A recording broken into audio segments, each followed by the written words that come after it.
pangastuti sangayu palungguhan ulun.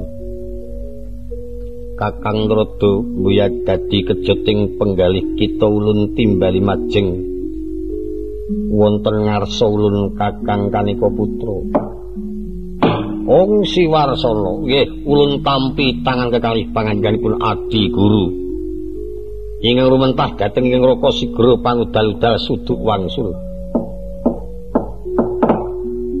Saderipun ing Raka nampi pangandikanipun Adi wonten Jawi nggadahi raos kumarasan. Kageting manah kula saksampunipun Adi pramesti ngendikaaken bilih miji dhateng ing Raka Kadi Siram Tirta Aiswindu tata tentrem manah ulun. Mekaten Kakang Rada mbuya mukal awit dangu ingkang rayi.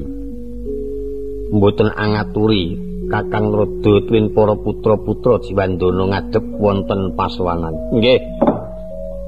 Kadiparan kawontenanipun para putra-putra dewa ing wedal dinten puniki Kakang Rada.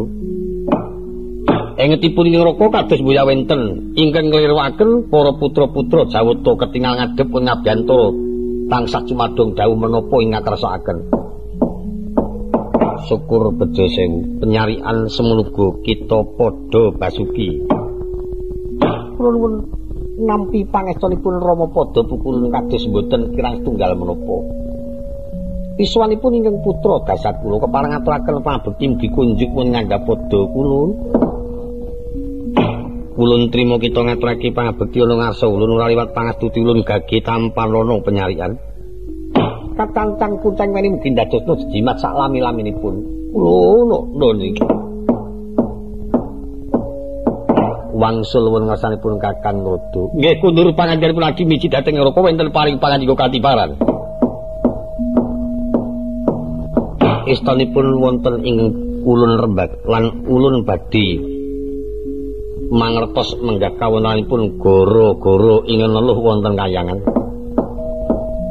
Nanging dereng ngantos ingkang rayi nyuwun prisa dhateng ngarsanipun Kakang Rada.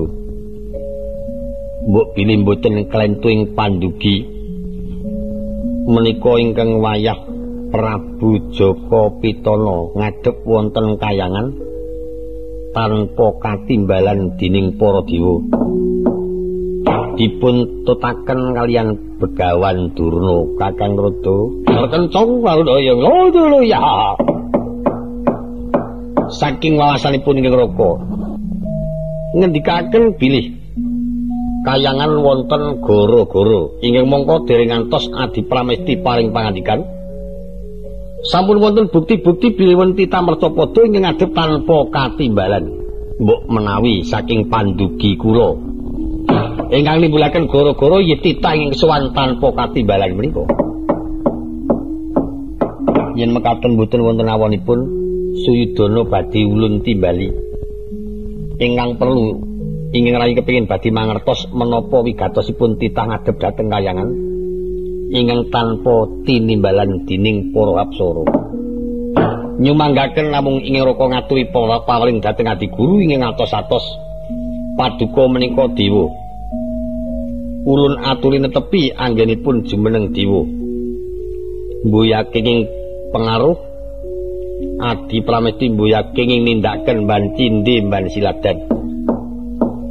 Ingkang leres dipun leresaken kang lepat kaparinga pidana ing murwat kalian kelepatanipun. Mekaten Kakang Rada. Suyudana Kurupati kula nuwun wonten paring pangandika kulun. Ulun parengake kita ngadhep ana ngarsa ulun. Ulun ngestakaken timbalipun pukulun Bathara Guru. So Pendhita Durna semono uga kita ulun parengake ngadhep ana ngarsa ulun. Oh ingin ngestakaken dawuh pukulun. Kepareng ingkang wayah kekali ngadhep ngarsanipun pukulun mugi ampun ngantos wonten tulasari. Ulun lilani Suyudana lan Pendhita Durna. Ya lumangsa redutan ing Sang Narapati.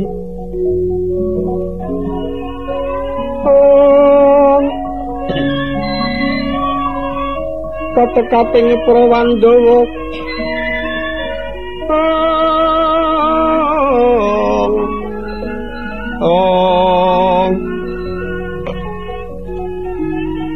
Komando Sakyun mangarsa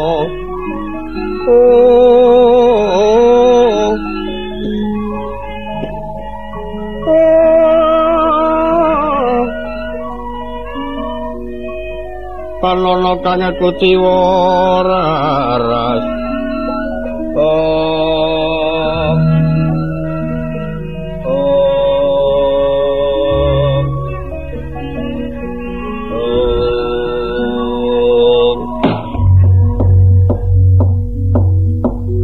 Kita padha basuki ngadhep ana ngarsa ulun Suyudana. Kula nampi pangestunipun pukulun kados mboten kirang setunggal menapa. Mboten sanes sungkeming pangabekti kula kunjuk wonten ngandhapada. Iya ulun trima pangastuti ulun gage tamparana. Acancang puceng weni mugi ndadosna jejimat. Senajan Pendhita Durna semono kita padha basuki. Pun pangestunipun pukulun kados mboten kirang setunggal menapa. Sungkeming pangabekti kula kunjuk wonten ngandhapada kulun. Iya Durna ulun trima. Apa marmane kita ngadhep tanpa ulun timbali. Sak pandurat ulun kaget ing atase kita iku titah mercapada tanpa tinimbalan tanpa ana kang murba. Kita kumo wani ngadhep. Ing wayah titah ing saestunipun titah menika kedah kedunungan kalepatan. Mbok menawi wonten lepat pisowan kula utawi matur ing kirang trapsila nyuwun gunging samudra pangasami ngageng mugi kaparna dhateng ing wayah kekalih. Iya kaya ora dadi apa Suyudana. Pisowan kula sepisan ngaturaken pangabekti sampun kula aturaken ing kaping kalih ing wayah mboten sanes namung badhe nyuwun pejah wonten ngarsanipun pukulun Bathara Guru. Apa sababe kita titah kang durung tumeka titiwanci tumeka ing titiwanci kapundhut marang Jawata teka kita ngaturake menawa kepengin njaluk sirna margalayu. Awit kula sampun mangertos sampun midhangetaken anginan bilih benjing Brontoyuda menika calonipun ingkang wayah Kurawa badhe kawon. Kawonipun Kurawa mbeto kurban ingkang mapinten-pinten nyawa. Kelebet ingkang wayah piyambak temtu dados kurbaning peperangan. Tenimbang kula pecah wonten tanganipun para kadang kula Pandhawa. Prayogi kula pecah wonten astanipun pukulun Bathara Guru. Nyemanggaken kaparing papan ingkang langkung utami matur sewu sembah nuwun kalajengipun kalebetna wonten kawah badhe kula tampi sekadar melembu kulun. Nyemanggaken pukulun panuwunipun ingkang wayah anak Prabu Jaka Pitana senajan to ingkang wayah piyambak semanten ugi yen pancen perlu kapejahana sak menika kemawon. Benjing hitem tu pejah sak menika hitem tu pejah. Kita calone bakal ngadepake perang Brontoyuda. Nanging kita wis darbi wawasan yen Brontoyuda iku kita sakadang bakal kalah. Mekaten ulun. Ing atase peperangan kang durung dialami kok kita bisa mangerti yen calon kalah. Bukti nyatanipun saben gayuh wayu temtu kawon. Saben ngudi kanugrahan kawon kalian para kadang kula Pandhawa. Kula aturi mresani wahyu menapa kewan persasat ing tumpuk wonten Garing Amarta. Perang Brontoyuda iku minangka kanggo nitik marang kejujuraning para titah mercapada. Sapa ingkang kalah Brontoyudane ya kuwi wong kang salah tumindake. Yen kita bakal kalah Brontoyudane, yen ngono sadurunge kita kudu ngrumangsani yen pancen dadi wong salah tumindake. Amri prayogane, amri bisa langgeng urip kita tenimbang kita tumeka ing pati jalaran sangka peperangan Brontoyuda. becik sadurunge perang Brontoyuda negara pasrana adimu Ngamarta wae. Ora bakal kelakon nganakake korban ingkang tanpa wilangan. Suyudana. Kados menapa wiranging Jiwaraga kula kados menapa kawiranganipun para sesepuh ing Astina. Mbok pilih menika mangki kula masrahaken negari tanpa peperangan. Kula sumangga ngersanipun pukulun Bathara Guru anggenipun badhe paring pidana dhateng ingkang wayah Kurawa. Iya panjenengan kepara nyata. Kita ngaturake katitik sangka kahanan saben gayuh wahyu. Para kadang kita Pandhawa kang oleh gawe. Persasat para kadang kita Pandhawa jinangkung lan dibiyantu marang para dewa. Amarga sepisan gedhe lelabuhane kaping pindune para kadang kita Ngamarta satriya kang gentur tapane. Menawi saking pemanggih kula kirang menapa genturipun ingkang wayah Kurawa. Mboten kirang gentur tapanipun. Senajan to melampahipun kiyat tebih. Langkung-langkung melekipun kiyat pinten-pinten dalu. Menapa malih luwinipun saya kiyat malih. Sedinten namung dares pisan kiyat. Jalaran saking genturipun tapa. Senajan keng wayah Kurawa dipun pitados dhateng para Jawata yen pancen wonten dawuh kula kinten saged mungkasi. Sareng mboten wonten dawuh. Mboten wonten dawuh ateges keng wayah Kurawa menika disingkur dhateng para Jawata. Upamaya dipun titik kathah para pinisepuh ingkang nganggep yen Jawata menika mboten saged adil palamarta. Ing atase wong sing luput malah padha dipayungi, wong sing jujur malah padha dikendelake wae. Ingen luput dipayungi sapa Durna? Kang wayah Pandhawa menika istanipun sumberipun tiyang lepat. Sumberipun tiyang lepat tumrap kaliyan para Jawata. Bukti nyatanipun Werkudara ora basa. Anake lanang Antasena ora basa. Putra Madukara Wisanggeni turun Ngamarta ora basa. Menika lepat ingkang boten sepinten ingkang lepat ageng malih Janaka. Janaka menika setunggalipun titah Mercapada ingkang kumawantun ngrisak kawontenanipun kayangan bukti nyatanipun saben widodari dados jatuh kramanipun Janaka. Kula menggalih Bukulun. Anggerana widodari kang endah warnane dadi jatuh kramane Janaka lan menika mangke menapa mboten dadosaken kapinten tumraping dewa-dewa sing ora patek apik. Iya. Malah sampun nate ngumukaken dhateng Pertapan Sukalima jalaran Janaka menika lebet dados murid kula. Paman Durna, kula menika setunggalipun titah.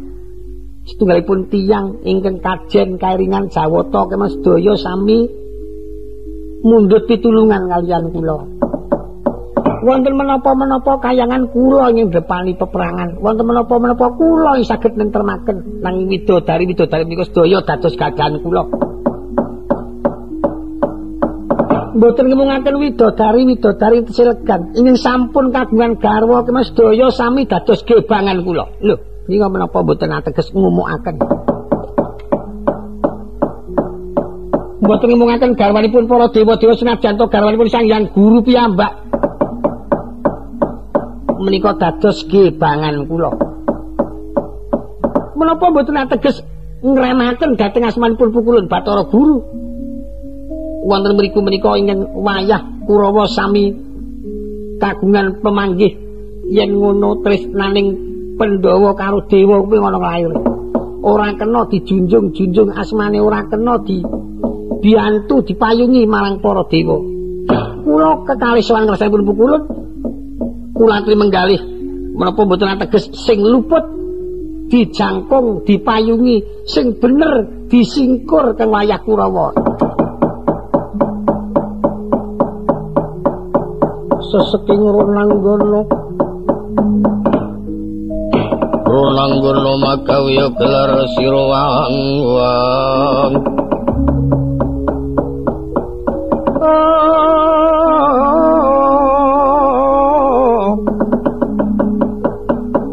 mlata telenging payudan mawa satru kang wis ngebak ing paprangan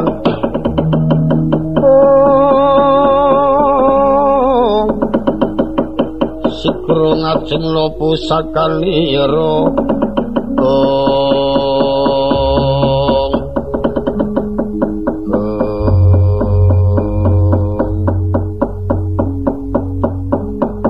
ngajwala disangayu palungguhan ulun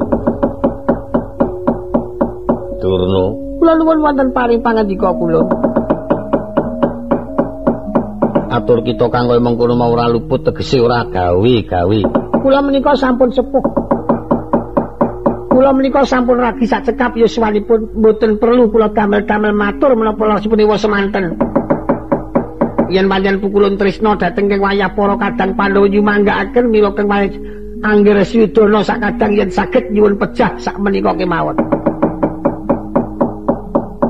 Suyudana kula nuwun wonten paring pangandika kula. Wiwit iki ulun bisa nggagalake perang Brontoyuda. Nanging ulun mundhut supaya jeneng kita bisa temandang. Kadang kita werda kaki Prabu Bathara Kresna sawana ana ngarsa ulun yen pancen bisa tak jak rembugan murungake Brontoyuda ya syukur bejo sewu ewa semono yen pancen ora bisa ulun kang murba masisa marang Bathara Kresna ulun ngestoaken dawuh pangandikanipun pukulun Bathara Guru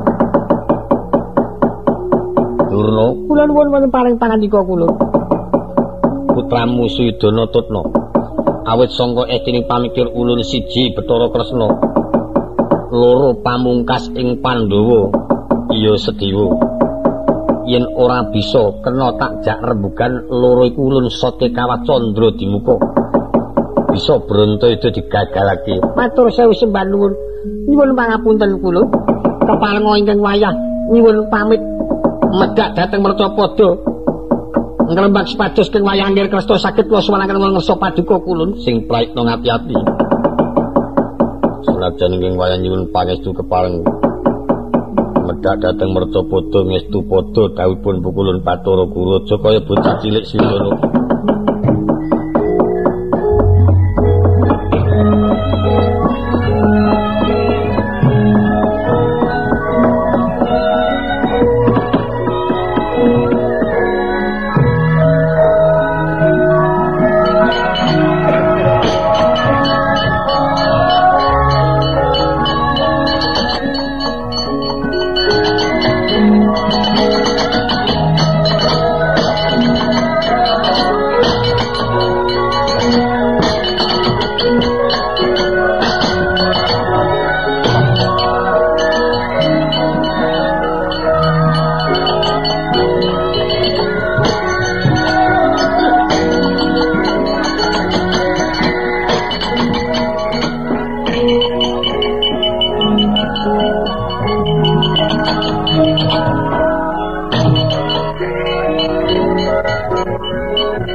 Pun kepareng matur ngersanipun adi pramesti Bathara Guru.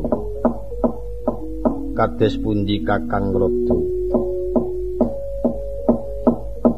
Anggen kula badhe matur ngersanipun adi pramesti namung badhe nyuwun prisa. Ingkang wayah Kresna kaliyan ingkang wayah pun Sedewa badhe katimbalan ngrembak gagalipun Brontoyuda. Menika menapa kinten-kinten sampun leres. kula mirengaken aturipun Begawan Durna. Kados tinata braja rungih dadanipun ingkang rayi. Ing atasipun ingkang wayahipun Arjuna Cumantaka kados dene priya pribadi wonten Mercapada. Yen dipun triti saknyatanipun Adi Guru kaliyan Pendhita Durna menika waspada pundi? Ing kathah temtonipun waspada ingkang rayi. Kenging menapa mirsani dhateng titah Mercapada Adi Pramesti mboten saged kabukti Adi Guru kenging pengaruhipun Begawan Durna satemah lajeng duka yayasinipi badhe midana kang wayahipun Kresna kaliyan Sedewa ingkang boten lepat. Bratayuda mboya kenging pun gagalaken. Sebab Bratayuda menika ciptanipun ingkang murba dumadi inggih sampun dipun ripta dumateng tiyangipun pukulun Padawenang. Langkung-langkung Adi Pramesti badhe ngancam kang wayah para Pandhawa. Menika cara ingkang raka babar pisan mboya-mbiyantu. Pandhawa menika sumbering patuladan tumraping para ratu Mancanegari. Dados contonipun para satriya Mancapraja. Yen ngantos menika mangke alit godhang ageng larut temtu badhe ngawontenaken kurban ingkang boten wilangan kawontenanipun Mercapada. Mboten ngumumaken kurbanipun para Mercapada saged kelampahan para dewa dados kurban. Kalebet Adi Pramesti temtu nampi dedukanipun Sang Hyang Padawenang. Kakang Rada ulun menika kuwaos. Menapa sampun ulun gambaraken Kakang Rada kuwosipun namung kantun mbiyantu. Jalaran ulun sipatipun narendra, Kakang Rada menika werangkanipun. Ing supados dipun gambaraken kados dene curiga manjing rangka. Yen ngantos Kakang Rada menika mangke boten ayugyani dados ciptaning manah ulun, ateges mengkenging dipun gambaraken kados curiga manjing rangka. Yen dipun gambaraken menika astunipun prayogi sanget. Sampun salimrah ing atasipun curiga menika manjing rangka nang ngaten menika kedah mresani kados pundi kawontenanipun curiga, apa bener apa bingkong. Yen pancen bener bisa trep manjing rangka nang yen bingkong angel arep manjingake. Nggih. Bisane bener kudu didandani karo empune. Kasawangsulipun kaentunipun tumindak yen perlu ingkang benerake ya wong sing ngerti panemu, sing bisa mangerti marang pepathokan. Menawi kang Raka sepatut biyantu kersanipun Adi Pramesti Bathara Guru. Niat cara ngraka dasat ulun trimah mboten dados dewa.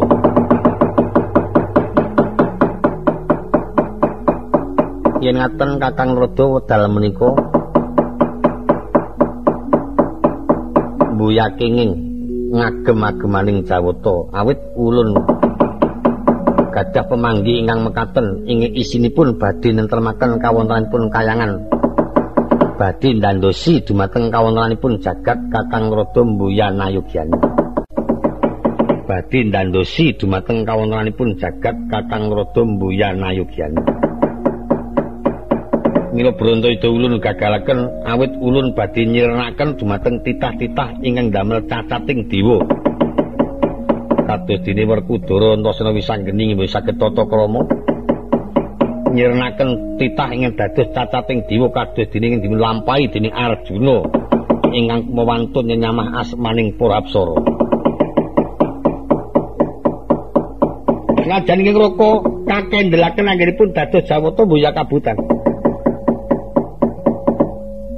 Ulun kuwaos Kakang Rada ngendhelaken dumateng jiwangganipun ulun tampi.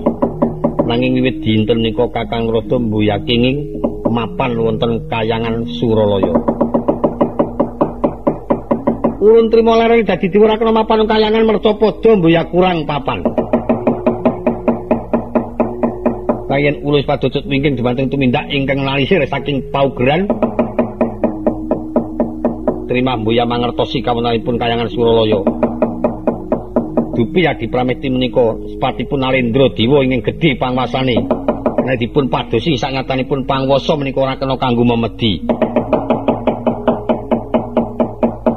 Kenging minangka dados tepa tuladha dhumateng para titah-titah ingkang mapan wonten Mertapada ewa semanten adi guru tesih tumintaking mekaten nyimanggaken agemaning dewa kalengganing patih ulun pasrahaken amung sak penggalipun ngraka badhe wonten menapa kayangan Suralaya.